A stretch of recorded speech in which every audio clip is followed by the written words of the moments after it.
In this week's episode of StudioInter, we'll be reviewing the horrific performance and draw against Genoa. We'll be previewing the Coppa Italia derby first leg against Milan, the Salernitana game, this week's Moggi, Moratti and Frog, and much, much more. Everything here on StudioInter, only on SempreInter.com.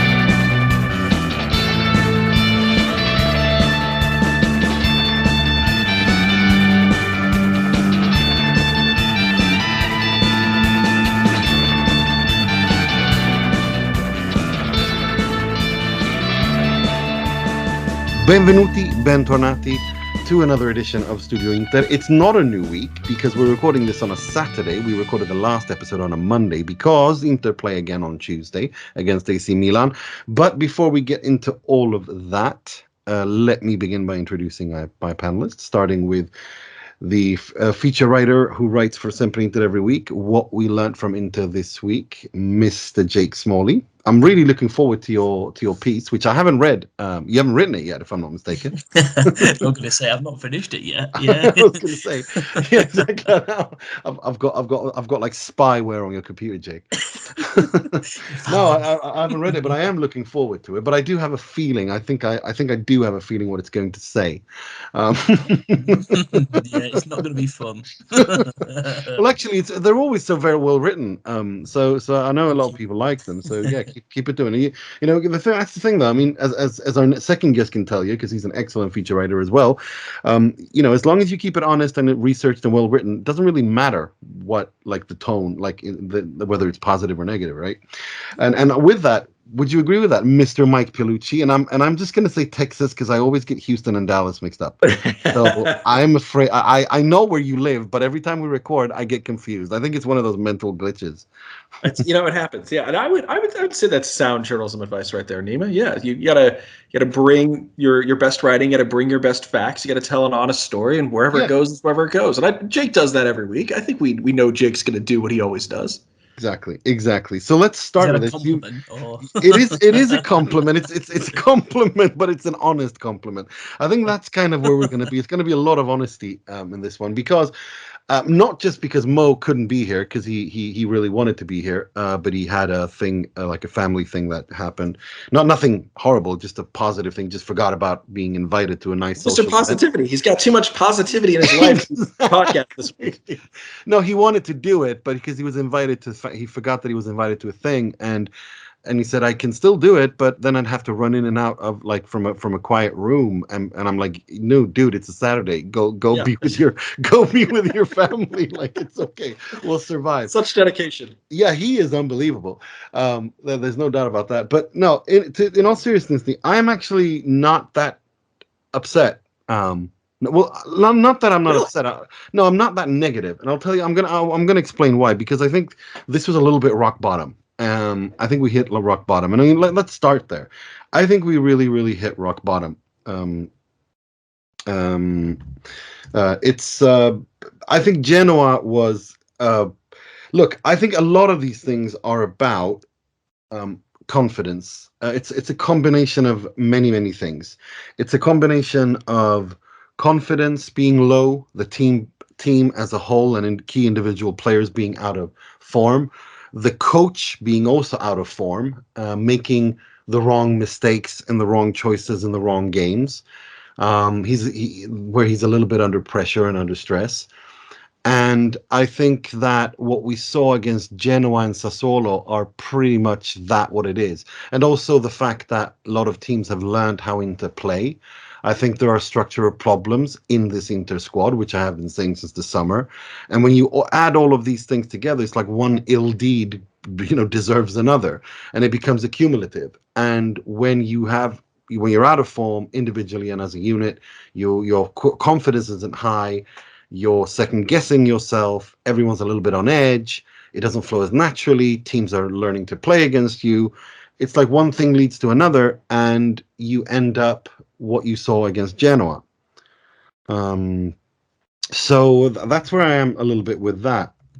I mean, in terms of that, but where we go from that, I mean, let's start with the Genoa game, because I think that personally, I think what he got wrong, Inzaghi, in the Sassuolo game is similarly like a mirror of that, what he got wrong in the Genoa game, even though the result was one is a draw and one was a defeat. And what I mean by that is, if you're going to play Roberto Gagliardini and Alexis Sanchez, you do them, you play, or Lautaro Martinez, you're going to rest one.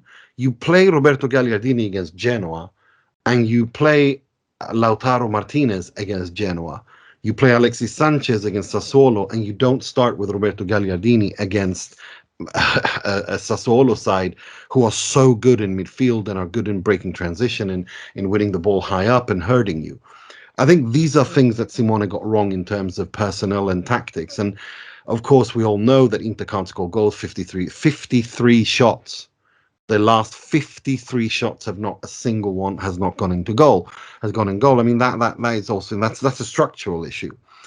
But I felt that yesterday was a step forward in the sense that the team hit rock bottom and managed to kind of build themselves upwards, because I thought towards the end of the game they looked a little bit more like they used to. I don't know. What are your thoughts, Mike? I mean, I would also add, if we're talking about the compounding factors for why this has gone, why they've looked as bad as they've looked, I think fatigue. I mean, they played a lot of matches, and we are just now getting to the soft part of the schedule. That from the new year onward, it's been rough, right? And this is why, and maybe this is not a conversation for this podcast, but this is sort of why I vehemently, they're not going to do it, but if I were them, I would just start all the reserves against Liverpool in the away leg. Just give it up. It's not happening. They're not going through. Rest these players, worry about what's happening in Italy. I would say, to build off of that, if, to me, what I noticed yesterday, and we saw a bit of this against Sassuolo, we saw a little bit of this against Milan, but really yesterday, because I don't think this match yesterday, like the last two against domestic opponents, this wasn't a keeper bailing out the opposing team. Inter didn't really test Sirigu in a way that they did, the way that Maignan and Consigli just made some incredible saves. What we saw yesterday, and what was the number, Nima? 20 shots that didn't go in was the final number. The trend that I think we've seen in the last few weeks that is concerning to me is, they're not clinical, right? We knew this even when they were atop the table, even in first stretch of the season before the new year. They weren't clinical then, but what they were was much better at creating high probability chances that even when they flubbed a few, you knew it wouldn't really matter in the end. What I think we've seen more over the last month, and it really came, to bear yesterday, was they're not creating enough easy chances, particularly in the middle of the pitch. They look to me a lot like what Conte's Inter looked like before he put Eriksen back in the starting lineup, where it was nobody could do anything through the middle of the pitch. So let's just spam crosses, and this is something that this Inter has gotten to a really bad habit of in the last month. So many guys are trying the low probability long ball shots. And I get it because, you have a few guys like Barella hits one every now and then. Çalhanoğlu's really good at them. But it's a mark of frustration. They cannot break down a defense right now. And if you think about why, it makes sense. It's not just that they don't have clinical finishers. We've known that. But who do they really have that individually can take on defenses consistently? Well, with the form of Lautaro is that it's not him. With Alexis Sanchez playing 90 minutes, I don't think it's consistently him, because I think we know, even if Alexis Sanchez doesn't want to admit it, Alexis Sanchez's best role by far is to be the guy in the last third of the match who comes off the bench and wreaks havoc. When those guys aren't playing, when Lautaro's not in form, when Alexis is asked to play 90 minutes, and you're leaning on a strike force of a 36-year-old Edin Dzeko and a 33-year-old Alexis Sanchez, that's not great.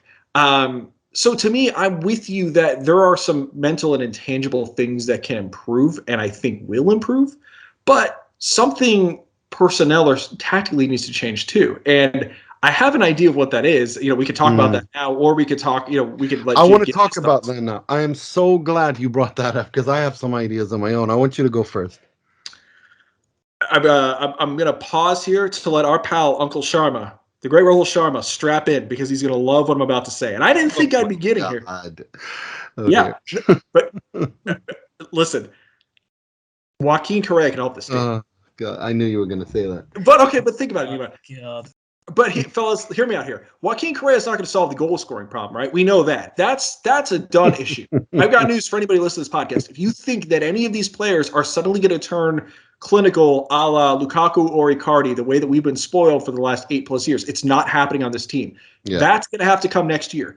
But what Joaquin Correa does, and I will fully admit he has to play a damn sight better than he did so far this season, right? We need a lot more of Lazio Correa than we've seen at Inter Correa. But what Correa does is he can create with the ball at his feet. He can bend a defense in that they have to account for him, and he's unpredictable.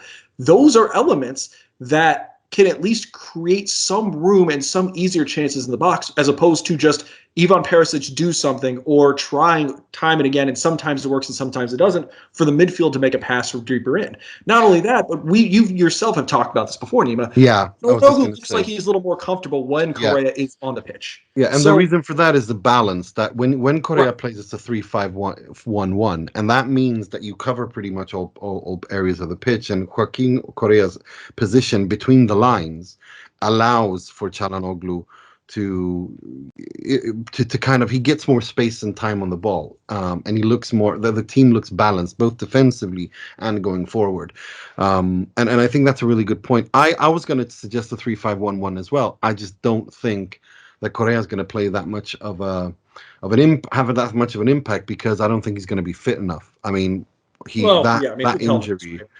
injury is going to take, I mean, even if he's fit, it'll take another 2 weeks for him to be fully match fit. I don't see. I mean, if you look at least in the league, right, and we'll get to Salernitana, but that's a match that, God help me, if they don't take 3 points, then we might as well just forget about the league. But you're not going to need him for that. They can buy 2 weeks worth of time to get him back on the pitch. Let's put it that way. Yeah. No, I agree with him. I mean, he has to be ready for the Torino and Fiorentina games. Those are the games he has to be in. And as for the Liverpool thing, and we're going to talk about that next week, but I can't imagine anyone would disagree with that. I'd send the Primavera. Like, I'd literally. But will they actually do it? I mean, I don't know. We can talk about that next week. But my point is just simply that I think fatigue has played a role. This Inter just suddenly did not get bad, right? There will be better at days ahead, but it would be naive also to simply throw, just to keep, what's the definition of insanity, right? It's repeating the same process and expecting different results. Something's got to change. And if Joaquin Correa is an idea that you at least throw in the rotation to change things up, so much the better, because he can do some things that this team has been sorely lacking. Well, the thing is, and I'm gonna ask Jake as well. I just want to say my idea of the 3-5-1-1 would be to work Robin Gosens into this team, and play Ivan Perisic in a free role, number 10 role behind Dzeko or Lautaro, with Çalhanoğlu in midfield, or play a 3-5-1-1 before Gosens comes in, with Perisic on the wing, but Çalhanoğlu in the number 10 role, and play Barella with Brozovic and either Vidal or Vecino or even Gagliardini, to give that defensive solidity that I feel the team has been lacking. But I play Çalhanoğlu in that number 10 role. I think 3-5-1-1 is the way forward. Now, however you formate that, I'm open. I mean, whether it's Gosens to the left and Perisic in that free roaming role, which he does excellently, or if it's Correa, or if it's Çalhanoğlu, that's I'm prepared to let Simone do that, experiment with that. But I think I don't think it has to be. I don't even think it has to be an every match thing. I just think it has to be a card that you play just to show that you're not predictable doing the same thing. Because the biggest thing the first half of the season was that this Inter looked so much less predictable than what Conte would do. Conte's Inter were so efficient and so great at what they did, it didn't matter.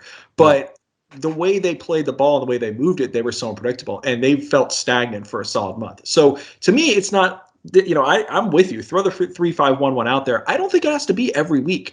No. I just think you do it enough that, shake things up, leave opposing managers wondering what you're doing. And it's another option, because right now they seem like they're out of ideas. Yeah, exactly. I agree with that. What about you, Jake? I mean, let's start with the Genoa. I mean, first of all, what do you think about what Mike and I are saying? And then, segue into your thoughts on the Genoa game. I kind of agree with the 3-5-1-1 until you mentioned Vidal and Gagliardini, because that just absolutely frightens me. When Vidal came on yesterday, he looked like he was lost, like he'd never played football in his life before. So I was thinking about this last night, and what I noticed a lot during the first half of the game is you had both attackers, Sanchez and Dzeko, dropping really deep to pick the ball up. giving no focal point in attack whatsoever. So when it came to Inter actually getting into the box, you've nobody on that penalty spot sort of region. If you're playing with wing backs, especially Robin Gosens and Dumfries even more so, if you're going to create chances, they're going to come from those wing back slots getting into the box. So playing that sort of one player behind the main striker, Perisic, I think will be excellent for this role. Stefano Sensi might have been good for this role, perhaps as well. We know we don't have him till the end of the season, so I think listen. You can't listen. You cannot until the end of the season. We do not mention his name because that is just like that is too like much my pain. That is my red button because we had that debate and I it's pointless because he's not here and I think we will rue that. But I hope I'm wrong. So please don't say the S word until the end of the season. No, I think looking at it as well in that role. I hear what you say about Çalhanoğlu, but Çalhanoğlu for me since the turn of the year has been nowhere near at the same level of what he was prior to Christmas. That's not me being overly critical. I'm not saying it to criticise him. That's just facts. So having Correa back and being able to play him behind that striker is another option too. But like I'm saying, watching that game yesterday is the issue is Inter not being able to get into the box and create clear-cut chances. I was surprised when I finished watching the game and looked at the stats and saw how many shots they'd had because maybe bar D'Ambrosio's header, and I couldn't really think of a great chance as such that Inter had really had. Against Sassuolo, had Lautaro when he put it just wide, but they're not getting to the byline.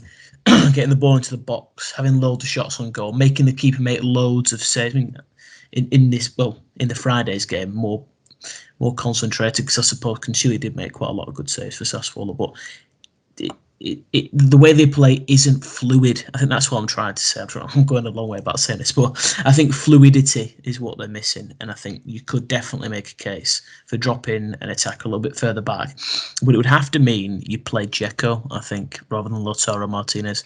Well, you see, that's my second thing I wanted to get to. I think the way forward now is to play Dzeko because his movement alone, and if you're going to play a 3-5-1-1, you're going to need runs from deep from midfielders like Barella, like Çalhanoğlu, like whoever, Perisic, whoever you play in that system, you're going to need runs in from deep. And also the wing backs. One thing we shouldn't forget is Gosens and Dumfries and how good they are in the air and full, becoming, striker stats in terms of how big they are and holding up the ball and finishing in terms of, heading the ball and stuff like that. So I think that is the way forward. Absolutely. I think fluidity, but 3-5-1-1, because exactly like Mike said, it makes Inter unpredictable again. And the way that Inter have been unpredictable is that they've been overloading the wings with Dumfries and Perisic, who's just outstanding. Probably been Inter's most consistent performer this season, if we're perfectly honest. So him or Brozovic, right? Yeah, exactly. But I mean, Brozovic is looking a little bit out of form as well. Sure. Or I guess you could maybe put Skriniar in the conversation as well. Yeah. I mean, the amount that they are leaning on 33-year-old Ivan Perisic, left wing back, to save them the last month really tells you everything you need to know. And that's no indictment on Perisic. It's just nobody else is playing to his level, and there are certainly enough talented players who could. Couldn't agree more. Right. No, so no, and I think that's a really good point. But I mean, for me, look, even if Napoli win, which against Lazio is far from, a foregone conclusion. I think a draw could have pretty much happened, and I think Lazio could probably end up winning that game even, because they're so up and down. But it's going to be interesting. But even if Napoli win that game, I don't think it matters to the title race, because I think if you look at it, it all looks the same. Like Inter still have a game in hand. They have everything. They're the masters of their own destiny, and they need to start winning these games now. They need to start winning against Salernitana. They need starting against Salernitana and Torino and Fiorentina. All of that is great, but I think the key is our next talking point, and that is, and I said it a couple of weeks ago, I think this is what these two Coppa Italia ties will decide the fate of the season in the Serie A for both of these teams, because the impact the derby has psychologically and mentally cannot be understated. And that's why I think, so I think I want to go into the preview now of that derby. It's an important game. I think that's where I want to see Simone Inzaghi show that he is a young coach. He is an up and coming coach. He's young, but he can bounce back from a difficult period. And I want to see that against Milan. It's so important. I want to see the 3-5-1-1. I want to see him. I mean, there's talk of Gosens coming in. I would start with him immediately. Like, do something different, because this is now not working. And although you're playing a Milan who are, to be honest, if we're talking form, they're pretty awful. I mean, beating Inter was hardly down. Yeah, that was pretty much Inter's fault. Inter lost more than Milan won. And I'm not taking anything away from Milan. They won fair and square. So that's not what I'm saying. I'm just saying that the way that Inter dominated, that's when all of this, the rut really started and the insecurities really started. And I think that you could put an end to that by a dominant, calm, controlled performance. What do you think? No, I'm with you. And I mean, look, take this with a grain of salt. I am the person who, when we did our preseason prediction, I picked Milan not to make top 4. I'm going to be wrong, obviously, about that. But I just, all year long, I look at that team and I don't get it. Like, I get that they are very good. They are among the better teams in that league. But how many players on that side after Mike Maignan, which is, I mean, obvious, how many players on that side start for Inter? I mean, it's some of that is because, their midfield is their strength and Inter's midfield is just better. I mean, it isn't to say that Sandro Tonali or Kessié or Benasser are not very good players. They are. I mean, you're talking about maybe Leao probably starts for Inter, right? They have a retread coach who has never won anything he's ever been anywhere. Zlatan Ibrahimovic's body is finally catching up to him and he can't play anymore. That team's not that good. That team is not as good as Inter is. They're just not. And the last derby, they won.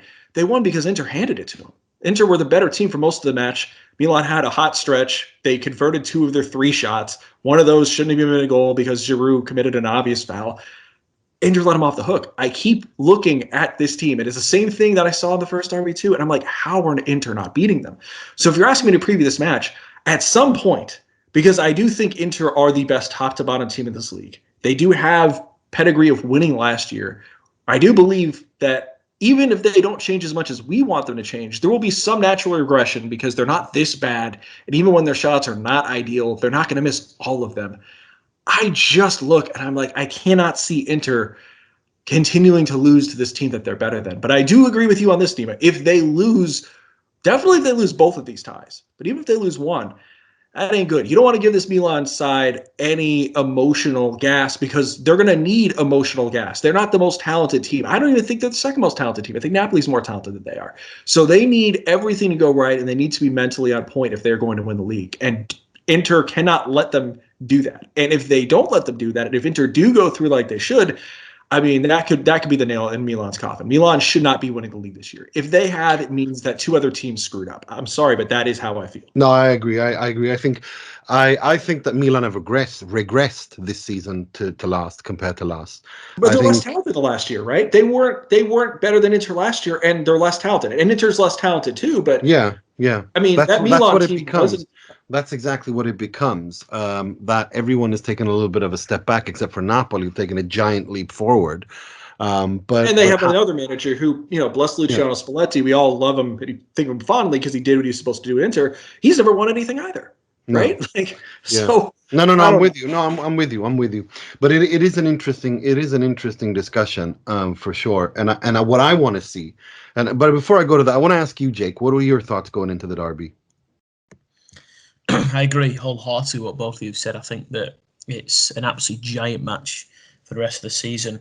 I think you could see the confidence immediately after the derby and the game post the derby for Milan. They walked through that game. They felt like, a million feet tall, even though they were poor. I said probably August time when we did the pod previewing the season, I don't think Milan are a great side. I think they're punching above their weight a little bit. And there is some frailties coming in, like Mike's just said, with Zlatan not being able to play a lot of the games at the moment. I watched them on Friday and I thought they were terrible. It will be a case of somebody enabling them to win the league if they do win it. I couldn't agree more. No, I look. I don't see Milan as a Scudetto candidate, and the reason for that is what I wanted to say is basically this. Look, they're a young side. I think they're one of the most exciting teams and projects in Europe, together with Arsenal, who I think are a really exciting team and young, hungry team that's coming up. Building basically for the future. But one of the things that becomes a bit of a problem when you've got inexperienced young players, it is that they lack that kind of cool and cynicism to win games like against Spezia, like against Sassuolo, like yesterday against Udinese. They lack that killer instinct because they don't have the routine to fall back on. And when things aren't going their ways, they sulk, they get moody, they start crying, they start whinging and complaining and throwing tantrums because they're frustrated, right? They don't know how to control that frustration and turn it into concentration. And the more experience you have as a player, the better you become at doing that, and the better you are at doing that, the higher of a level of a player you are, and the higher up you play usually. I mean, that's just the conventional wisdom of experience in football, and the reason why and this is why I don't think that Milan will win. I see more of that experience at Napoli and Inter, and even to a certain extent Juve, than I see at Milan, and even Atalanta. But I do think that Milan are absolutely good enough and have the talent, and I think Pioli is doing an absolutely fantastic job there to get them to finish in the top four. I don't see them winning the Scudetto. I think third or fourth is where I see them finishing up, but definitely in the top four. But having said that, to build on, to talk, to kind of go more on into the nuts and bolts of the derby, this is going to be a situation where I think Pioli is going to, it wouldn't surprise me if both of these teams approach this game a little bit cagey. I don't know. I don't expect any one of them to go out all guns blazing. I think it would be silly of either coach to do that. I think this is one of those games where you cannot really afford to lose because of the impact it will have psychologically. I mean, the derby is the derby. It's not even about the Coppa Italia. It's about the mental boost. We saw what it did for Milan when they won the derby, and we saw what it did to Inter, giving them pretty much throwing them into a crisis and a depression. So the annual winter depression that comes every year, barring last year, where we had a depression from September to December instead. But no, I think that I expect to see a cagey side. I expect Inter to want to control the game, but I'm not expecting them to kind of go out there and gung-ho dominate teams like Simone Inzaghi likes to do. What do you think, Jake? No, I couldn't agree more. I think he'll be concerned about losing the game. I think he knows the long-term effects of losing that game are just absolutely mind-bogglingly scary if it ends up like that. I've just been looking at the fixture list, and I look at it on a weekly basis, so I have no idea why I don't know it off by heart. But I think this sort of run of games over the next month or so, if Inter can navigate those, which will be easier than the month they just had as well, that final 5 or 6 games of the season are all really winnable games. So he'll have that in the back of his mind, surely, knowing that if they can even get a 0-0 on Tuesday, that'll be a success. Okay, that's one out there. We've not lost. We're no worse off. We've got Salernitana at home in the league. They're looking a bit more plucky at the moment. They've had a decent transfer window, but they should still be a side that Inter can take care of. I'm still of the belief that if Inter had played Genoa at home, that it probably would have been a bit of an easier game as well. So I think he knows that this season now has become about little periods. They've gone through what we knew this in August, that this section of the season, January, February, was going to be horribly tough. Yeah. And I think what comes next is if they can get anything positive, I'd be absolutely delighted with a draw from this game on Tuesday, just to get it out of the way with a little bit and focus on the weekend, get a couple of nice league fixtures, get rid of Liverpool. I'd send, I don't know, I think I'd send a Primavera. I think I'd just completely sack it. I couldn't care about Alexander Kolarov. This is your moment, my friend. Oh my God, Kolarov at Anfield. Are you mad? Yes, let's go. We get the goals. Let's do it. No, I couldn't care less about the Liverpool game, to be honest. I mean, for me, it's just get rid of it and don't get humiliated too much. Like, Do you know what I mean? Like that's the kind of thing I'm thinking here. For me, there going into the Milan games, there are three things I want to see. I want to see them not concede a goal, which is a giant ask given who's in goal, and the fact that he implodes every now and again. But the most important thing is, even if you were to implode, don't lose your nerve. Like, focus. Don't let it affect you, which is easier said than done, obviously. But for me, the most important thing is don't concede a goal and try to counter Milan. I don't understand why Inter always have to retain possession. Why can't Inter learn how to counter-attack? We were brilliant at that under Conte. And I understand that under Simone Inzaghi we play a much more progressive side, but we don't know how to counter-attack anymore, and that's what I don't like. So I want to see these three things. I want to see defensive stability, don't concede, and I want to see Inter be able to concede to counter-attack successfully. Mike? Well, so I'm with you on the first two. And the last one, the reason they don't counterattack successfully is, I mean, look, it's not like the Handanovic situation's gotten better. So you cannot win most matches in which you let the opposition fire a lot of shots. And the compounding difference between this season and last season is that, I'm not as down on Stefan de Vrij as you are, but I think it's absolutely fair to say that this isn't the Stefan de Vrij that we are used to. And last year under Conte, you knew that both systemically and how the formation was structured and how the players were designed to play, but also that even if de Vrij wasn't last year as good as the guy who won Defender of the Year in the league 2 years ago, he was still very good. Yeah. This year, I really do believe, he just turned 30. I don't believe he's toast. I think he's in a bad run of form like a lot of guys. I think he'll be fine. But right now, they cannot dependably count on him to clean up mistakes the way you had before. And if you don't trust a 30-year back line, and particularly the guy standing right in front of the keeper who you don't trust at all, I don't blame them for playing possession ball and trying to hold it and play keep away and say if we get the counter, then we get the counter. I think that's the only way they can play for right now until next year comes and you know that you're going to get a big boost in net, and then maybe even Bremer comes in for de Vrij. Yeah. Oh my God, that is the key. People don't understand how key it is for Inter to get Bremer, because they can play so much higher up the pitch, which can changes the complete balance of this team, and it just suits how Inzaghi wants to play. I cannot stress that enough, how important it is to get Bremer next season. I mean, look, even if they don't, I'm with you. I want him. I think he helps a lot. Even if they don't, it's incredible to me that I still see people saying that Andre Onana would not start over Samir Handanovic, because that's nonsense. I love Samir. I'm not going to say anything bad about him, but it's really more, I don't think people get how big of a prospect Andre Onana is and how absurd it is that Inter have gotten him on a free.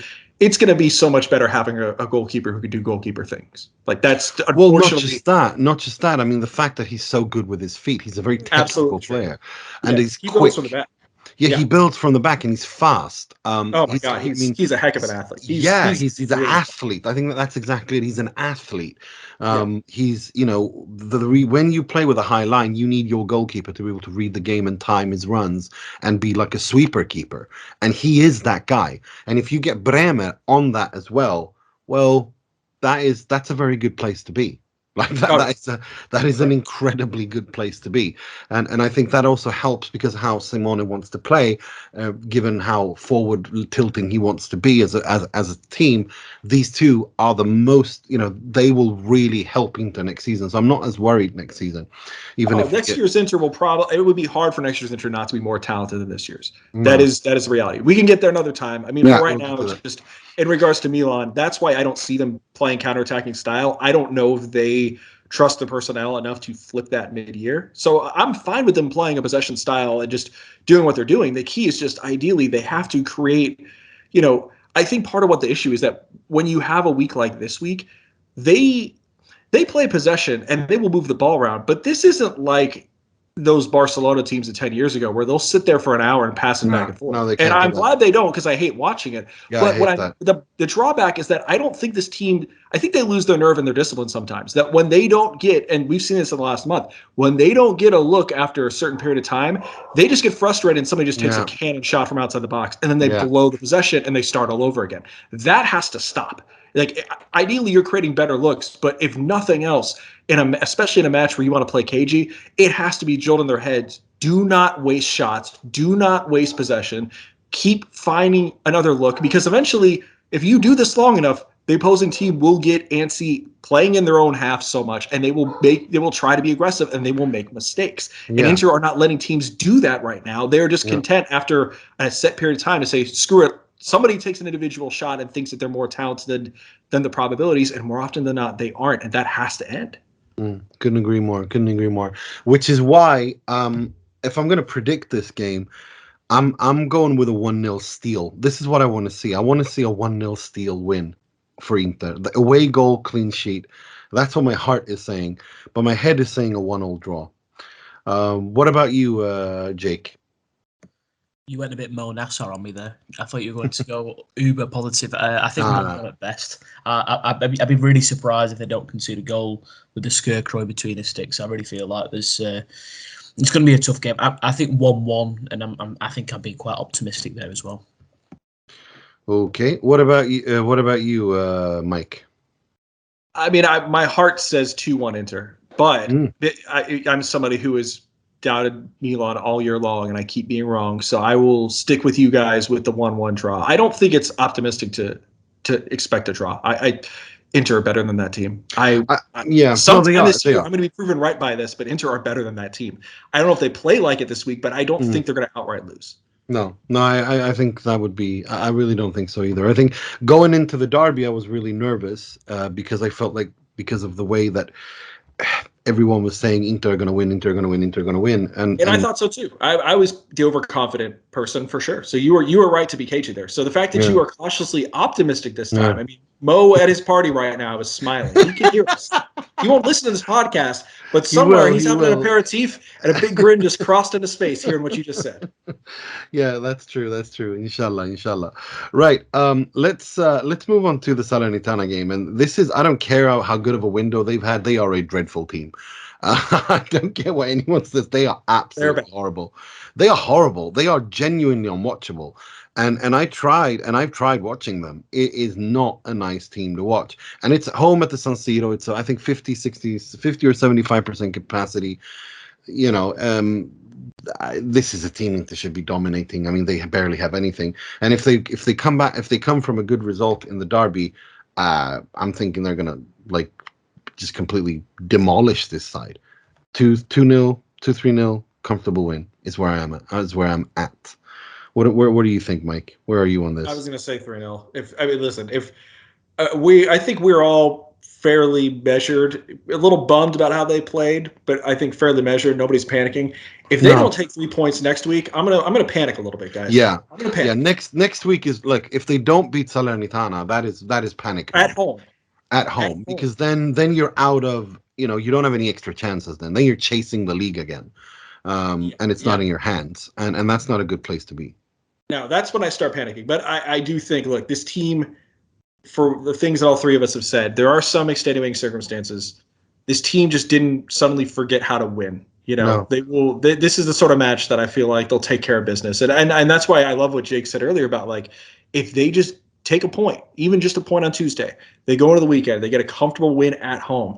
That gets a little momentum going. That gets a little, you can breathe a little bit, right? Some of the pressure's off your shoulders because psychologically, some of these guys are sitting there thinking, are we ever scoring a goal again? Because it just gets tiring after a while when you don't.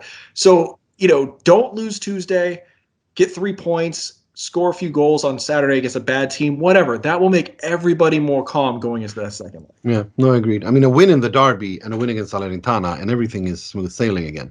Yeah, we're all breathing. Then we're good. Yeah, we're all breathing. Yeah, exactly. Then you go into Liverpool and you just play off that game, and then you've got Torino, and then a week until Fiorentina. Then it's the international break, and that gives everyone a chance to regroup.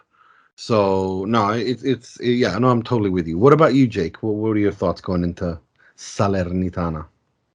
I like the way you said that. Was very nice. I think if Inter are not able to beat a team at San Siro, they've got Milan Juric up front. I've seen him play for Bristol City in the second division of English football here, and he was absolute garbage for them, by the way. They cast him aside, Bristol City. So I think it all depends on this game on Tuesday. It really does. I think pressure will be put on this game. They don't want pressure on this game. Right? They want to just take whatever they can against Milan, get it out of the way, like I've said, and then face Salernitana. I think, right, we should have some players available to us to change things around. I was going to make this point probably about 10 minutes ago.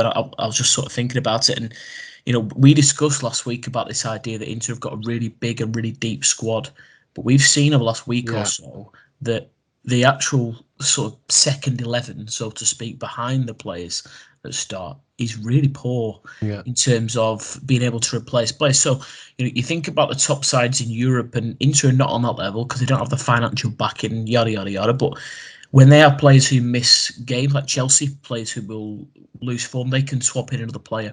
People have said, Inter have got a bit of depth in their squad, but you talk about like Vidal, Gagliardini. I thought Sanchez over the past week has been dreadful, and he's been okay this season, but he's been dreadful. But they're asking him to do too much, and that's really one of the biggest things that can sink this team. You remember the first year they had Borja Valero, and Borja Valero, that first, I don't know, 2 months of the year looked like really good, and you're sitting there going like, oh wow, they got him for free from Fiorentina, maybe he's got some gas left in the tank. And then he cratered in the second half because they just asked too much. That's what I worry about a lot with Sanchez and with Dzeko especially, because I don't see a world in which they don't depend on him for 90 minutes 2 out of every 3 matches. But Sanchez, I really think if they can just get him back to that super sub role, as much as he'll complain about it, that is what's best for him. Right now, they're just asking him to do more than he can handle. I agree, definitely. That's a perfect role for him.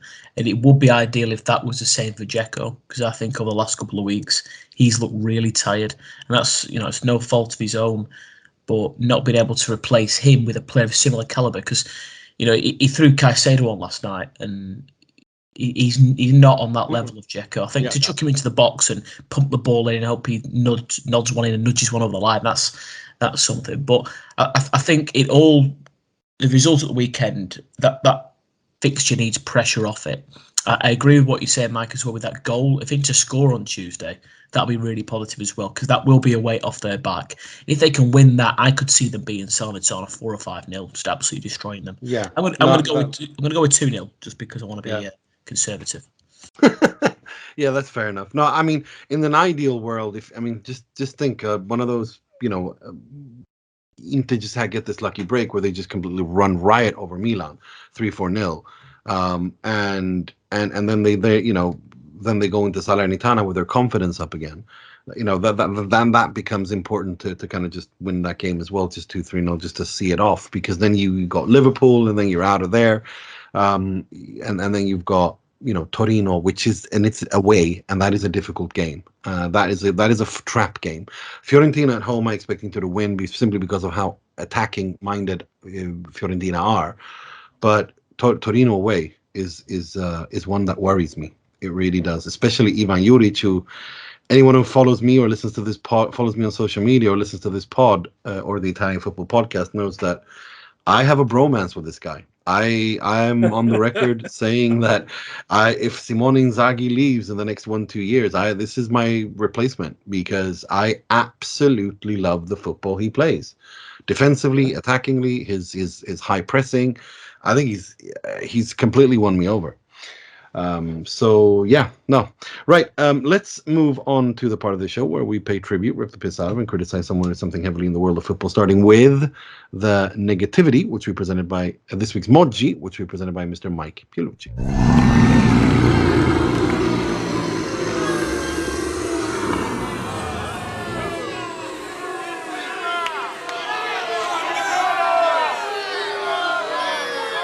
So I don't know the exact timestamp, but we've crossed 40 minutes recording this podcast at this point. How many times we mentioned Lautaro Martinez's name? Yeah. Once? Twice? That is a massive, massive, massive, massive problem. And before the year started, I said Inter's chances of repeating would come down to 2 players. Come down to Samir Handanovic and how much more regression he could stave off. It would come down to Lautaro Martinez and how much more he could elevate this team. And Samir has been what Samir is, and I've been of the mind, and Nima has been of the mind, that you can't blame a 37-year-old man for being old when the club won't replace him. No, you can't. I'm sorry, that's not on Samir Handanovic. We can all get frustrated, or you could just accept the fact that there should have been a contingency plan and they didn't, and be happy that they have a good replacement next year. Yeah. But you can and you should, and I am, be very frustrated that the 24-year-old starlet who got a massive extension to stay at this club has not taken any form of a step up. And it isn't because of a lack of effort. This is a player who very obviously works as hard as he can every time out. And that's why it's painful to sit here and criticize somebody like Lautaro, who plenty of people, myself included, figured he'd be out the exit door after last summer. And he didn't. He signed a deal and he is staying. And he does work very, very hard. But this is not close to good enough. We have sat here for the last 40 minutes and said maybe the solution is a 33-year-old wingback playing in the middle of the pitch. We have said that maybe it's a 36-year-old striker who has been brought in on a provisional fee. Inter don't pay anything for him until they make the Champions League next year. That this has to be the guy on the pitch night in, night out. That Simone Inzaghi has taken a 33-year-old who Manchester United could not wait to kick to the exit door and has started him 90 minutes. Well, he hasn't played the full 90 minutes, but they have started him multiple times this month in a brutal series of matches over the 24-year-old who needs to be carrying this team. I don't know if he is that guy. I don't think he is that guy. Maybe he proves us wrong, but by age 24, Mario Icardi was a lot better than what Lautaro Martinez is. We don't like Mario Icardi around here, I get that, but it was just very obvious that there was a world-class talent in him. I think there was a lot of talent in Lautaro Martinez, but however it's being deployed, however he needs to be used, however imperfect the situation is, he can be better than what he's being right now. And if Inter do not win the league, it will, in some ways, probably more than any other player, fall on this guy's shoulders. So I don't even have a structured, coherent thing for what I'm saying because I'm just so flabbergasted that it has gotten this bad. And I don't think that this is forever. I think Lautaro Martinez will improve. But if you're asking me in the here and now why I am frustrated and who I am frustrated at over the last week, it's that Lautaro Martinez wasn't even trusted to start. I mean, I guess maybe they were planning to rest him, but it wasn't like anybody thought if Lautaro Martinez started that this would have been different. It's not like when Lautaro Martinez came on, he made a huge impact. It's not like Lautaro Martinez in the last month plus has done that many things in front of goal to threaten opposing defenses. This has to stop and this has to get better because Inter are not built to survive anything else. So Moggi of the week is for whatever this player is, because we know Lautaro Martinez can be better and he needs to be better before Inter run out of time. That's you litigated it really well, but I have to ask you something. Yeah. How much of that is also management's fault for thinking that they could turn this lemon into a grapefruit? I mean, he is what he is. Lautaro Martinez is a segunda punta, and he's a world-class segunda punta. The problem, in my opinion, is that they thought that he would be a prima punta, a goal scorer, and he's not that guy. This is what I was so critical of last summer. This squad lacks a natural goal scorer. He's not that guy because his goal average, I'm not defending the fact that he scores very patchy and all that. All that is true. Everything you said is true. But to expect him to be the 25, 30 goal guy, no, that's on you. He's not that guy. It is. And I mean, a lot of this is coming from a place of frustration. I mean, you and I have tweeted about this before. We've had this conversation. You're right about everything you're saying. It is just frustrating that, look, Alexis Sanchez isn't a prima punta. Alexis Sanchez is a secondary striker. Exactly. Who's made more plays that have been threatening, who has done things to scare defenses more over the last 2 months. It's been the 33-year-old guy who's been kicked out of Manchester United. Yep, that's true. And so I'm with you that the plan never should have been to have Lautaro carry the front line. I don't know if this is really that much better if they buy Belotti over Joaquin Correa. I guess Joaquin Correa has been so bad that I suppose you could say it would be. But this team, either way, I think we all knew that this Inter team was not going to be as talented as last year's, and that it was fairly easy to see early on in the year. And I continue to have optimism that barring some massive financial meltdown that doesn't seem to be imminent after Inter refinance their bonds, next year's Inter team will be better than this year's Inter team, right? Next year, whether it's Scamacca, whether it's some far-fetched Lukaku reunion, whatever, there will be somebody better equipped to be a 9 to take some of the load off of Dzeko because the 36-year-old should not be playing as much as he is. But it doesn't change the fact that whatever you ask Lautaro to do, right now, he's giving you work rate and he's not giving you much of anything else. No. He's not even, I was having a conversation with Carl Anka, the really fantastic Manchester United beat writer of The Athletic, and he was watching the Liverpool match. And there's that play that's gone viral where, Lautaro's running at Virgil and he just doesn't do anything with it. And he just takes too many touches. And everybody who doesn't watch Italian soccer, even Carl, who's a really knowledgeable guy, is like, wow, he's that scared of Virgil. Those of us who watch this team know, no, that's Lautaro now. That's what he does. He takes too many touches. He gets too cute. He's not taking players on and being decisive. I'm sure confidence has something to do with this because that's always been part of his game. But gosh, it just, even I'm with you. He was never going to be the 25 goal savior, but he can do a lot better than what he's doing right now, and that has to improve. That's a really good point. That's a really good point. Right? No, it absolutely has to, especially if we're selling him in the summer, which I kind of think we are. Right? Let's move on to something much more comical. This week's Frog, which will be presented by Mr. Jake Smalley. È clamoroso! Autogol di Ranocchia!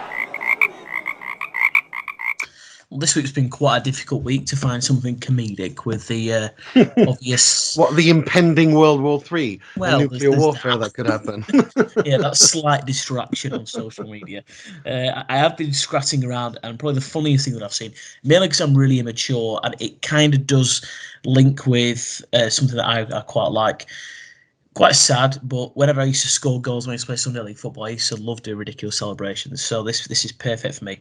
So I was looking up some funny bits from the weekend, and Brazilian football Luciano de Brea lived up to his affectionate nickname this weekend.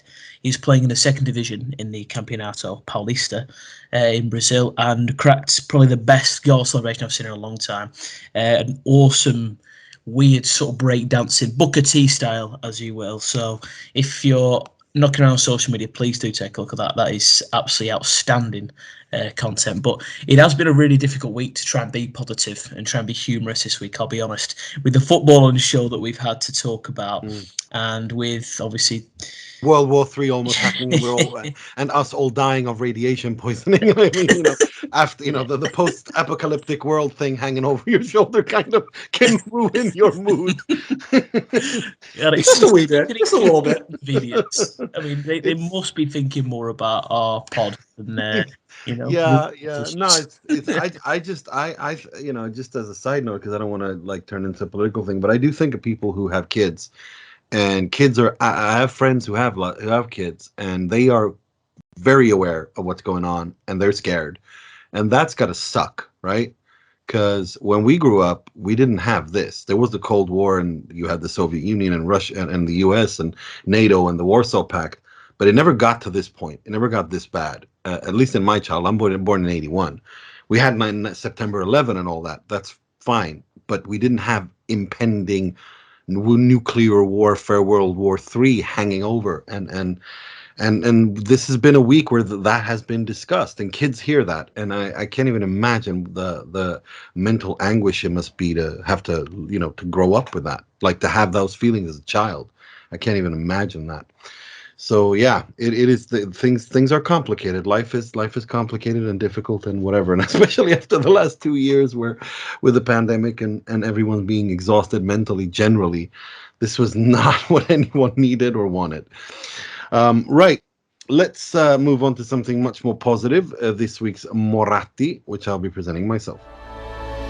He works a lot, he's intelligent, and he surprises people sometimes with his ideas. Not easy to find one person of these qualities. I've got two Morattis, or kind of they both kind of. I've got two Morattis, or like a shared gold, shared top spot.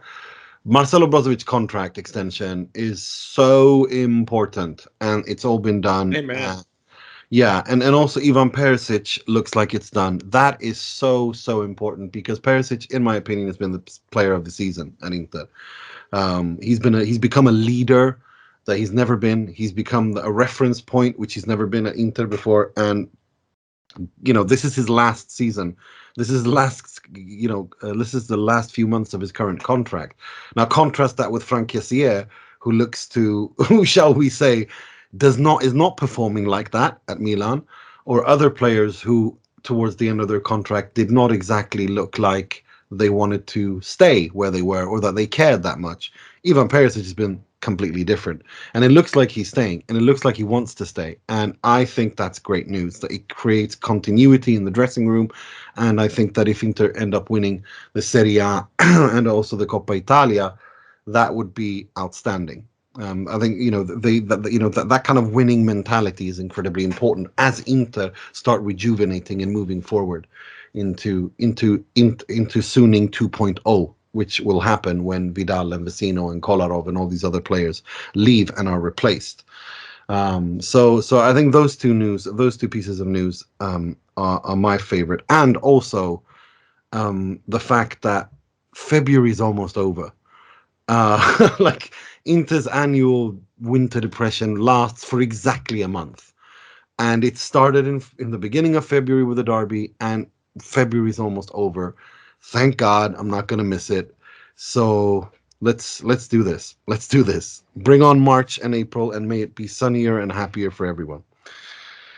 Right, that's all we had time for this. Well, not this week. Well, it is this week because we've done 2 pods in 1 week. But we will be back next week, and we will be recording next week on a Saturday.